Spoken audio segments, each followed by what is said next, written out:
On December 12, 2015, we the people in northern Maine laced up for something new, the First Millinocket Marathon. What began as a bold winter race through the Katahdin region quickly captured imaginations. Runners drawn to crisp air, snow-dusted trails, and the challenge of racing when most of Maine is quiet.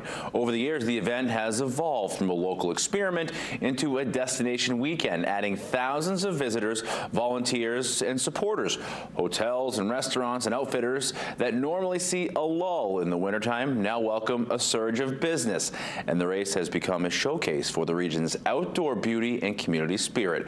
For northern Maine, it's more than a race, it's economic lifeblood, a growing tradition and a reminder that small towns can spark big seasons of activity and pride. Until tomorrow, I'm Brian Sullivan.